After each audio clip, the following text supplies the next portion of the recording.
Welcome to the Encore Audio Archives YouTube channel. I'm Taper Dave, and this is my channel. I've uploaded hundreds of talks here that I've recorded at meetings in West LA, and I've also recorded conventions starting in 2013. I've got a bunch of those up. And Walt and Mary Murray, the original owners of Encore Audio Archives, started the company in the 80s, and Walt recorded Joe and Charlie's and a bunch of stuff down in Vista, California. My sobriety date is June 20th of 1994. I hope you find something you like, so please like and subscribe to my channel and comment down below. If you want to hear something that I don't have or that you don't see, I'll see that I get it. Anyways, take care and have a great day if you want to.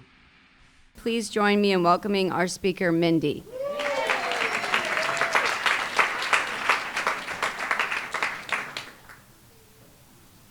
Thank you. I'm Mindy. I'm an alcoholic. All right, I need some water. Ow, this is hard. Wait. Okay, Kathleen, help. No, I'm teasing. She's my sponsor. I asked for help. And help is there. That's Alcoholics Anonymous. Help is there. God, I had an emotional moment a few minutes ago, and now let me get stuck on it. You know, like any good alcoholic, let me just not move past it. But the moment was that there's so many people in this room that know me, that have seen me through the years. And I just want to say Alcoholics Anonymous works because you've seen me with ups and downs. And Alcoholics Anonymous works. That seems like an important thing to say right now. And if you don't know me, Alcoholics Anonymous works. Because I've been through ups and downs. You see, there's a whole journey that happens here.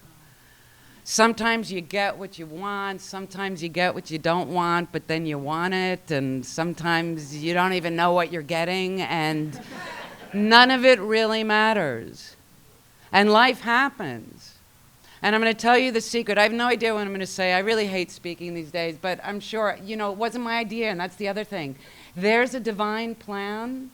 So I don't want to speak, and yet someone wants me to. And I have no idea why I have to speak, and yet someone's going to hear one thing that I say. And because we don't know that one thing, I'll say 500 things, and then the one will be in there somewhere. And okay, but now I already forgot what I was saying. And that's going to happen a lot because, you know, there's a divine plan. There's a plan. I no longer doubt my higher power. I remember when I was a newcomer, I was like a year sober, and this great thing happened, and I wrote God a thank you note. It was so sweet. I wrote, "Oh, dear God, I will never doubt you again. You're just the best," you know? And then a month or two later, something happened, and I'm like, "Where art thou?" I love going very biblical. When things don't go my way, I call upon the Bible. "Where art thou? Why hast thou forsaken me?" And but my relationship with my higher power, in the beginning, it was like, I remember my first sponsor in New York where I got sober said, "You know, everybody's got a higher power." And I thought, oh, gosh, right. My higher power is like the broken bag of, you know, the pretzel bag, and everybody's eating and there's crumbs. I thought I got the crumbs at the bottom of the bag. I thought Bill and Lois and the first 50 got the good higher powers, and then I got the broken pretzel higher power. And, you know, that was not true. In time, I came to develop my own relationship with this higher power, and it evolved. And today, I trust the universe. It wasn't always like that. And it took me a lifetime of sobriety to get there. But now, whatever happens, I know it's happening for a reason. I just don't see the big picture. You know, I only see the Mindy picture. I only see what I see. You know? And life is easier for me when I trust the process. Okay, what the hell is she talking about? This is AA. Hi there, darling. Oh my God, there's so many angels in this room that I know. All right, back to basics. My first pills were chewables, baby aspirin, anything I could get my hands on at 8. And then I desperately wanted airplane glue for no reason other than, I mean, I was 8 years old. Sometimes I look at my brother's kids who are like 9 and, I don't know, 8 and 10, and I'm like, why aren't they smoking? I don't understand. I was very busy. I was really on the fast track. And I remember thinking, I just want to take the edge off. That's all I want. I'm a little too sensitive. You know, string hurt me. You know, I used to put my socks on backwards because that little ridge was very painful. You know, on the inside of socks. You ever feel that? Or those labels hurt. That's like torturing a person with those. You know, and the good news, in sobriety, I made a decision to be a little less sensitive. So I can tolerate the ridge and I can tolerate the label because I made a decision, you know. But when I was 8, I just wanted to take the edge off. So I desperately wanted airplane glue, and my mother said no. I mean, she ruined everything. So what I did was I took LePage and Elmer's and Duco and mixed it up, and I tried to do the best I could. And I don't know if it worked, but it meant I made an effort. Anything that would kill me, I made an effort. And I like to say when we come to AA, it's like we're offered this kind of life, this sober life that will transform and heal us and put us on a new setting. And we're like, I don't know, not sure. You know, if it was cut with strychnine, I was interested, but if it's a life-healing, transforming program, I'm ambivalent. That's always gonna be my nature. You know, like 12 steps, 12 traditions, really, it's so much easier to just take a scotch, you know, and feel sorry for myself and spiral down. So much easier, always. There's always gonna be an opportunity, continually in sobriety, to spiral into the black abyss or work a step. And I swear, it's really a rough call, you know. How deep is the abyss? You know, all my stuff is in the abyss, I'm very comfortable in the abyss, or something new. Now what is she talking about? Okay, that will happen a lot. So anyway, chewables, glue, airplane bottles, I love that. I thought those were for girls, I really did. I thought those are that's doll booze, you know, and there's no such thing as doll booze, but I just love those. I had a big collection of those bottles, and I just felt nice. I felt safe knowing they were there. Anyway, are we done yet? No, okay. Bottom line, first major drunk was at 15 at a family party. You know, I had had Temple wine prior, I'll admit. 8, 9, 10, 11, you know, there was wine. There was cakes and wine, and it was exciting. It was a morning drink, because that's when Temple was. And my father went for the scotch, and I eyed the scotch. I thought, one day. Now, that's not normal. That's not normal. That's alcoholic. And one day I would have scotch, you know. I love scotch. But then I also loved anything that would alter me. Anything that would just... And I didn't want just one. You see, again, I had a not normal relationship. If I had a drink and 1 felt good, 2 felt better, 3 felt even better, 4, I don't know what I felt, 5, 6, 7, then I was throwing up on my blue satin disco pants, you know, and falling off my platform shoes. I once wore, I'm dating myself, but I was actually in these 4-foot-high platform shoes, which was the rage. And very ugly now when you think about it. And I remember being too drunk, and I'm in these tall shoes, and I just went bam, right over. But that would happen a lot. Nothing deterred me. You know, I wasn't a pretty drunk, I was a mean drunk, but then sometimes I was a funny drunk, and then sometimes I don't remember the kind of drunk I was. I know I threw up a lot in your car, outside your car, or on my pants, and nothing deterred me. And I would just say, you got to get it right. So at 15, at a family party in the morning, I had 7 screwdrivers, a couple of whiskey sours, a couple of cream de mints, and some wine. And before I was violently ill, I felt beautiful, powerful, and in control. And the outfit fit. It all seemed right.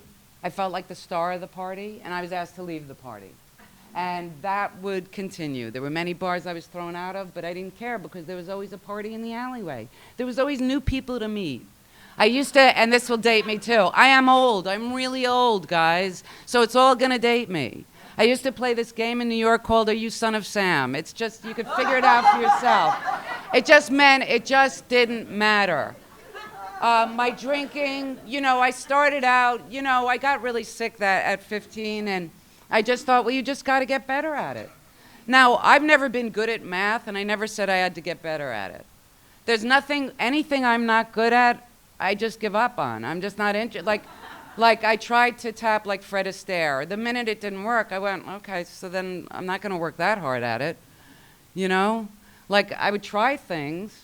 If it's too much effort, too much work, you know, I moved on. I mean, I played classical guitar at one point, but my mother wanted me to practice, and it seemed like there was further to go, and I thought, I'm done with guitar, you know? Because it involved work, but when it came to drugs and alcohol, I had a mission. Somehow, some way, I was going to get it right. Anyway, my drugging and drinking continued. I drugged as much as I drank. It really didn't matter to me. I didn't care. I didn't know that one day I'd be in AA and be Alcoholics Anonymous, and you should really just have alcohol in your story. You know, the truth is, I just used whatever was in front of me. Every boyfriend I ever picked had to do with drugs. Everywhere I went had to do with drugs and alcohol. I remember a date. It was a snowstorm, and I decided to get my date to walk with me in a blizzard in New York City to cop drugs. Now, I already had drugs, but I just thought, you can always use more. And that's the other thing. As an alcoholic, I had a closed bottle of booze. I felt safe and secure. The minute it was cracked open, the panic set in because I knew I would need more. I could have 100 pills. As soon as I had 99, the panic set in. I knew I would need more. I could have 2 bags of grass. The minute I had a joint less from the bag, the panic set in because I knew I would need more. There was never enough. There was a cute story. You know, I'm one of 5. I'm the middle of 5 kids, and we all drank together. It was like the family code of honor, you know, like booze and insanity. And we were worried that our little brother was a narc. He just seemed very... Some of you know him. He was just very narcish, and I'm going to tell. And so my brother David and I decided we had to, you know, we had to straighten Ephraim out. You know, my beautiful brother Ephraim, that some of you know. So David put some fixative on his nose and got him high. And, you know, before you know it, Ephraim was dealing, you know. Then, you know, it's very easy to turn one of us. You know, it just pretty much took a minute. And, you know, we straightened him out. But, you know, there was my baby brother.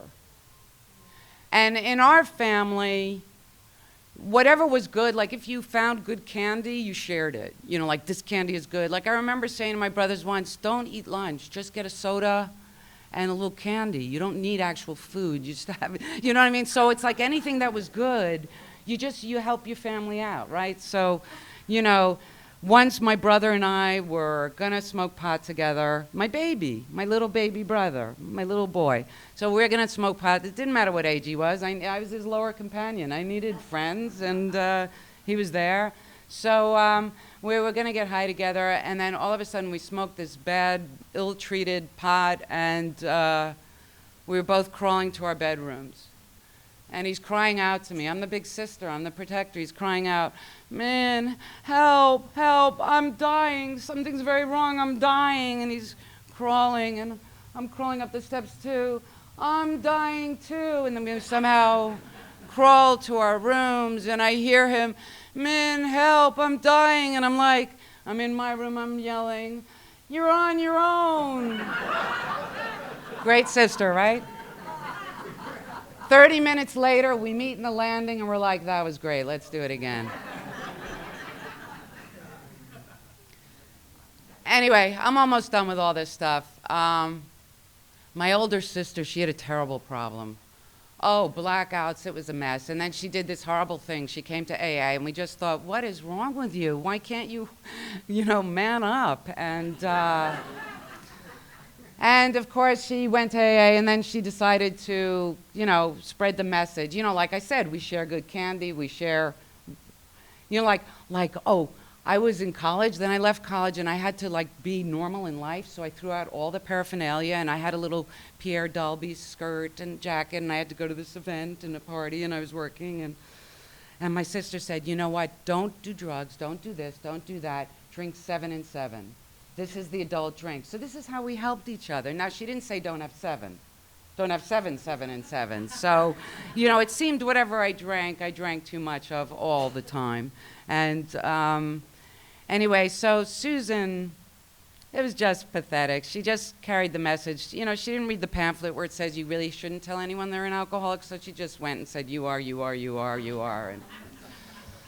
And she wanted me to go to a meeting with her, and I was used to helping her. You know, we'd helped each other all our lives, and I went to a meeting, and it seemed so sad, all this, we're not drinking. I just thought, these poor people, You know, they're trying to make do and put on a little smile, but I didn't for a minute think you were happy. And I don't know, I misunderstood the cookie and passing the baskets. You know, like I thought, oh, they're passing the baskets to pay for cookies. And maybe you were, but why am I judging? Anyway, it just didn't seem like a big draw. Come to AA, get a cookie. I don't know. It just, give up the only thing you've ever loved, alcohol, and you get to have cookie and coffee. I mean, really? And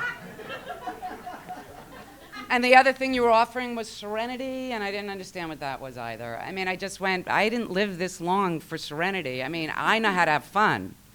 I really know how to have fun. I mean, the times I almost died, that was fun, I think. You know, it seemed like I was living large. Anyway, now, I went to a meeting. Now, at the time, I was pretty much suicidal. I was drinking and dying. I was really on my way to death, for sure. So I cut my hair. It was fabulous. I cut my hair. I felt better. It was better than going to AA. I just felt like I'm new. I have new hair. It was like a geographic, but it was a hair geographic. Because you don't actually have to travel. No packing, because I couldn't have done any of that. And yet I felt the same renewed spirit that I had in my youth. And anyway, I was 25 at the time, and I was over. I was dying. I really was. And I didn't even care, you know, because that's what drugs and alcohol do. That's what the disease does. And I accidentally went to this therapist before I killed myself. I thought, okay, the haircut wore off, and I thought, oh, Susan had this therapist, so I went, and I didn't know her specialty was alcoholism, the family disease. I mean, who knew? I mean, she was the scariest woman, and I couldn't get rid of her. She was like gum on my shoe. I just, once she, I don't know, I couldn't get rid of her. And she got me to agree to go to a detox. And I pulled all these strings in New York City, and I called her that day. I said, so sorry, I can't go, you know. I just can't make it that night. It was Friday night. No one gets sober on a Friday night. It just seemed silly, you know. It just seemed... Anyway, she said, if you're not there, I'm coming to get you. And I just thought, I don't want this old woman to embarrass me in front of my doormen. And, you know, who had seen enough. I want you to know I was not like a virgin type. I mean, I was more like, oh, I had nothing to do, so I picked you up and took you home and then tried I didn't want the nightmen and the morning doormen. You know, there was a lot going on. I didn't want, you know, I had to keep up appearances. And so I was very shady about what the doormen saw. And I just certainly didn't want them to see some old lady drag me off to detox. So I went to detox, and my journey started. And I got up the morning of detox. After that night, you know, they knocked me out. And I got up the next day to leave, and they talked me down. And I got up the next day to leave, and they talked me down. See, this is the program in action. I didn't know that half of them were sober. I got up to leave the next day, and they said, you know, it's going to be a lot easier if you just don't leave. Stop getting up to leave. Just stay in your robe. And I would look out the window, and I would see the Flame Bar and Grill. And I wanted to be there. I would have sold my soul to be in the Flame. I mean, I wasn't thinking high anymore. I was just thinking, there's the Flame Bar Grill. You know? That could be my life. And then a little voice said, but you could have something else. You can always go back. Drinking and dying will always be waiting for you. But this opportunity to have sobriety won't. I stayed sober. I remember I stayed there 2 weeks, and I left Roosevelt Detox, and I was so scared. I left with this old guy, Charlie, and we both took the cab to East End Avenue and kept each other sober in the cab. You know, and I went to a meeting that night. Well, actually I got home with every intention of staying sober. And then in 5 minutes of being home, I was on my knees, not praying, looking under the bed for hidden things, and looking in the freezer and in the cabinets. So my resolve, you see, I had no people to call. I had no help. And there was some guy from Detox who wanted to date me, which means he was very sick, because I was pretty sick in those days. And he knew exactly when I was getting out, because he had gotten out the day before, my new love. And he called me right then and there. Look how God works in our lives. And he said, Mindy, how are you? And I said, not good. He said, do you want to go to a meeting? I said, I don't know. He said, well, we'll go to a meeting. And I said, I don't think I can get there. He said, well, I'll come get you. Now, what he wanted was a date. I did date him twice, but I don't remember, and he was weird. But anyway, that night, I don't remember his name. Doesn't matter. That night, he came and he got me and took me to a meeting of Alcoholics Anonymous. Now, I'd been to AA before, like I said. But this night it was different. I raised my hand and I said, I'm Mindy, I'm an alcoholic, and I'm not making it. And Alcoholics Anonymous was there, you know, and Alcoholics Anonymous helped. And that's all you do, you know that. That's all we do here, is we help. We help all the time. All you have to have is a desire, and we help. Now, the secret to staying sober is you don't pick up a drink no matter what. You don't drink or drug no matter what. No matter what happens, you don't pick up a drink.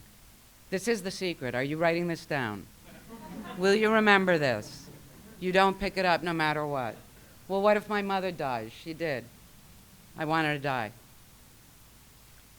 And I want her to drink. I didn't really care anymore. It was excruciating. And I went to a meeting of AA, just even though I knew you couldn't help.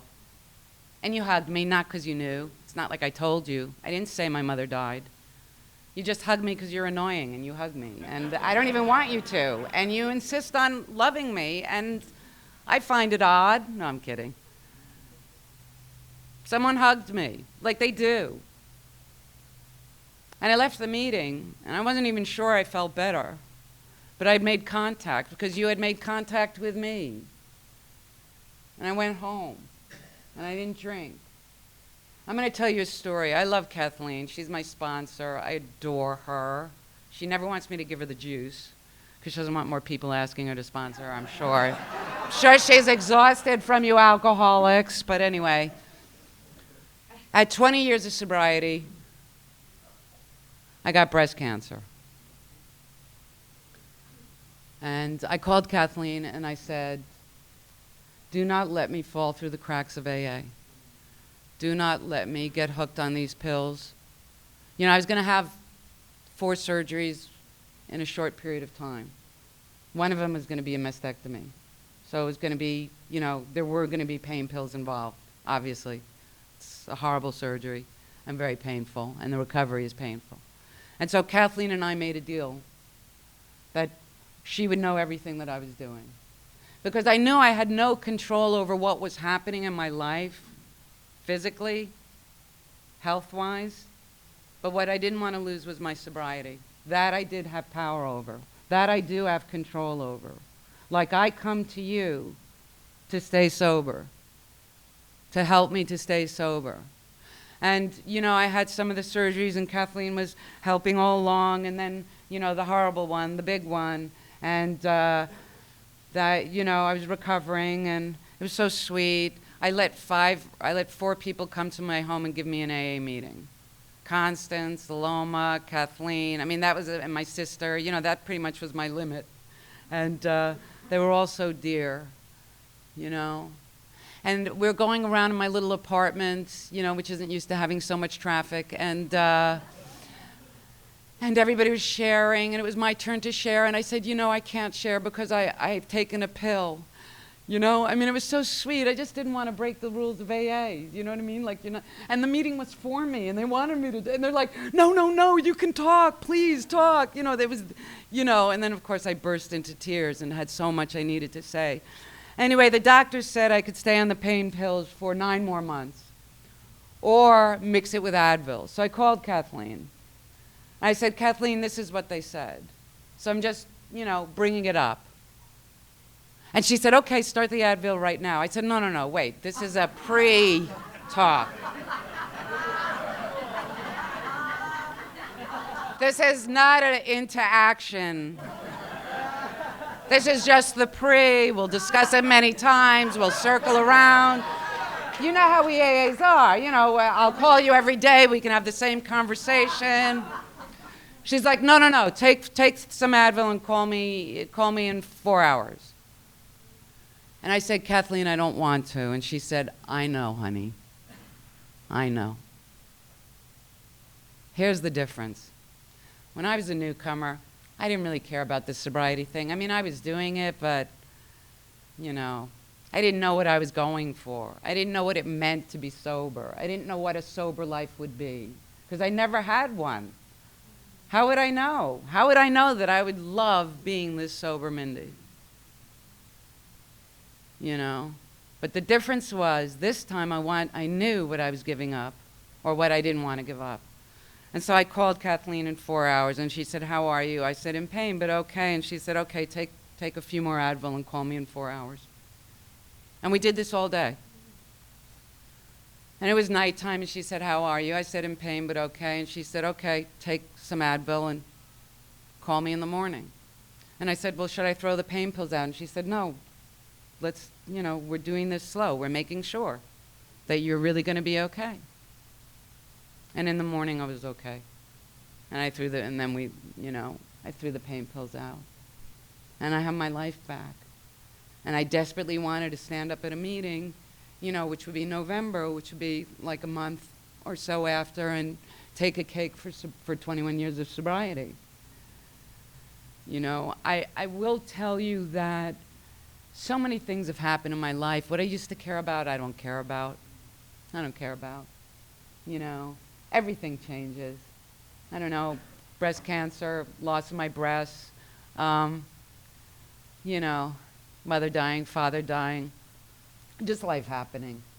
It changes you. And what I used to care about, I don't. And now I don't much mind at all. But what I am clear about, because this is really God's life, you know, in my opinion, and, you know, this is just my opinion, this is my soul journey. I agreed to come and do this journey. And part of the journey was to be a messenger of light. Oh, really? Well, you failed. No, I'm kidding. Well, you screwed that up, babe. That's part of my path. And it seems more of value. Like, in the beginning, it was really about, okay, give me what I want. I'm sober. Give me what I want, or I'm out of here. And then I thought, well, when I'm 10 years sober and I have everything I want, I'm going to drink and piss it all away. Well, it's such a great idea. That's who I used to be, clearly. I didn't get everything I wanted, and I don't even care about what I wanted. And who even knows what I wanted? Did I want it? Doesn't matter. But what I do know is, if you're in Alcoholics Anonymous, you agreed to be of service. And it's the highest thing you will ever do. You know, Nikki, who when I moved to California, 3 years of sobriety, it was so, from New York, I left my whole support group, and, you know, I just thought, you've got to stay sober, you got to adjust, you got to, you know, be at meetings, you have to somehow connect, and I didn't quite know how to do it, and I didn't know my way around, and my sister kept drawing me maps to the market and to Architects of Adversity. I mean, I really didn't know how to, I never drove, you see, because I was a drinker. So I had people in my life called wheels, which meant I tolerated them because they got me to the bars. I never drove. So I moved to California, and I was like, make a right, not a left. Easier to make a right, anyway. But, and there I was at a meeting. This girl, Nikki, right there, little angel, was sitting next to me, and she was a newcomer, and I don't know, so I started helping her. And she was the first person I sponsored out here. And she would drive me to meetings because that was hard for me to go to. And I would talk all the way. And she loved it. She helped me. I helped her. And I was able to make the connection into the program. Here's the other thing. It's always going to be about going to meetings and not drinking. It's always going to be about connecting with other alcoholics. Okay, I have 4 minutes? 10? I don't think so. Look at the clock. I have 6. But I don't have 10. And I've just wasted 1, so now I do have 5. What do I want to tell you? Oh, I'll tell you a funny story. Oh, not really. You think it's funny? All right, I'll tell you a not so funny story. Let's see what I can do in 5 minutes. The best news is it's going to be done, this speaking business.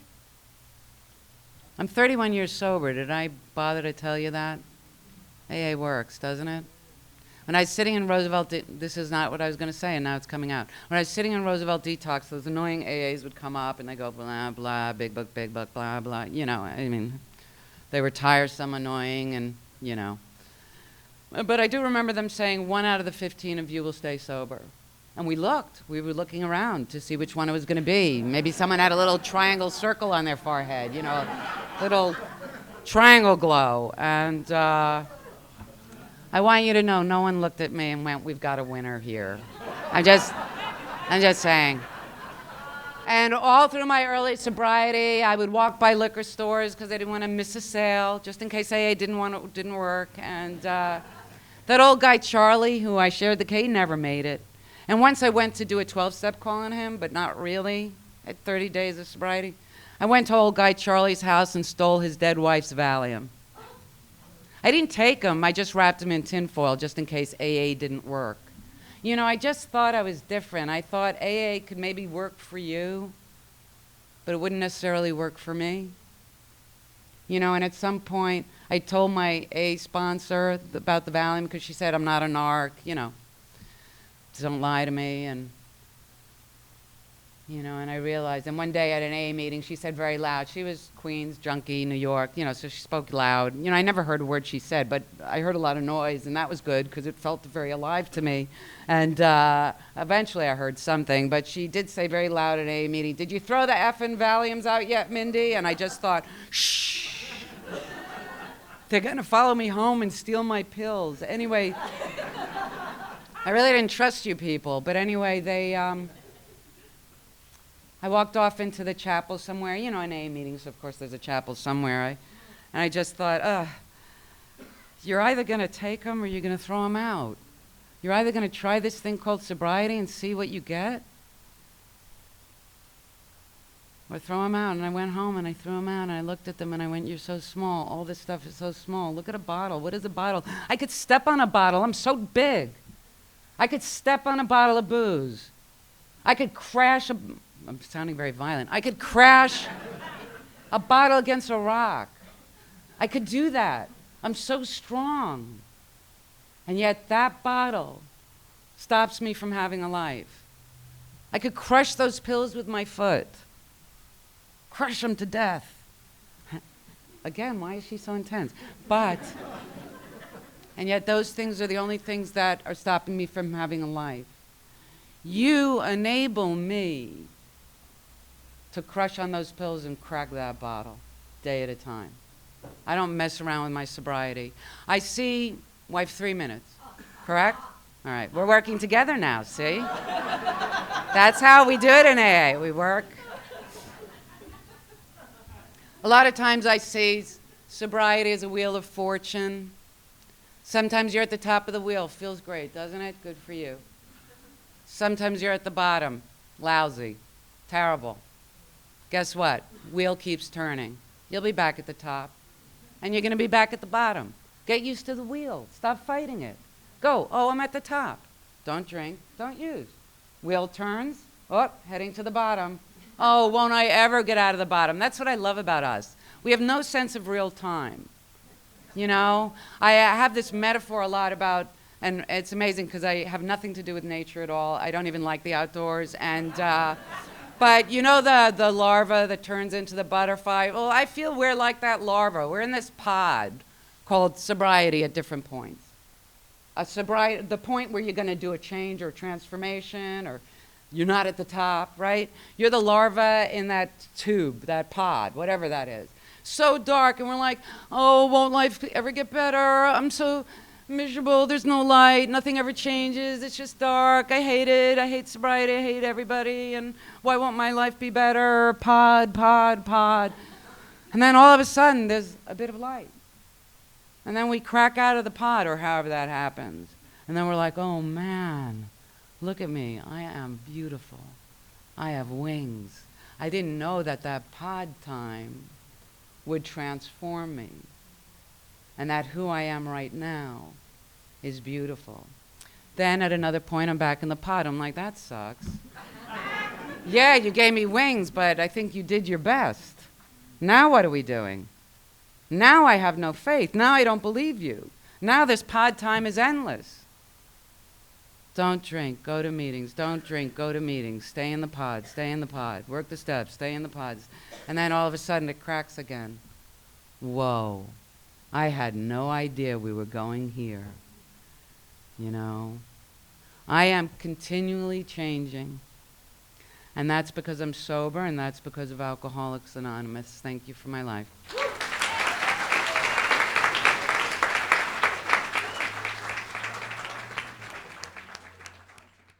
I think we got a great talk going on here. Thanks for watching the channel. Taper Dave here. Just curious, do you think this is better than Zoom?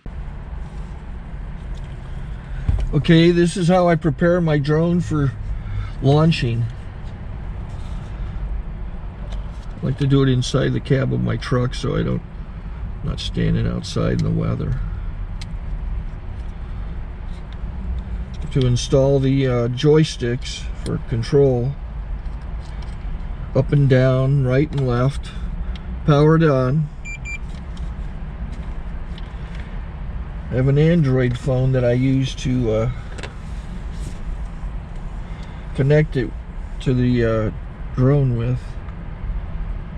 And it's actually controlled through the iPhone, through an app. Oops, wrong way. It's actually controlled through the iPhone, or through this Android phone, through the app. It's actually controlled through the Android phone, through an app, and you connect it through this short connection right here.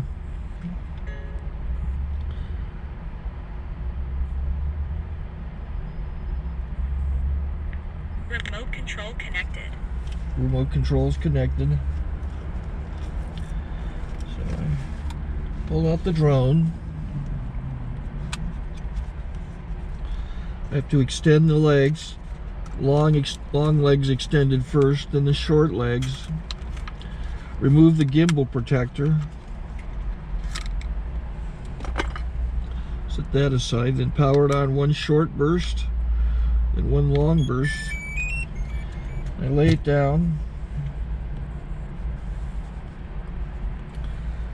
So I have to go to calibrate. So the drone's not connected yet.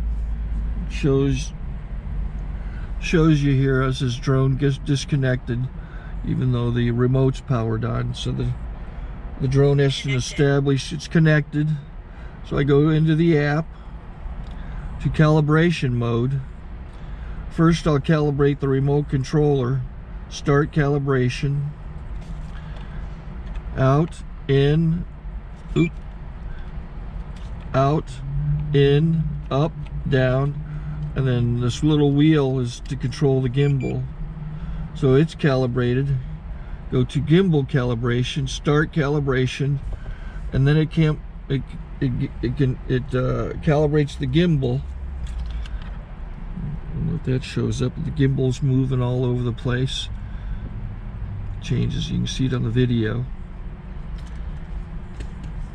And I'm calibrated to take off. It's acquired 7 satellites at the moment.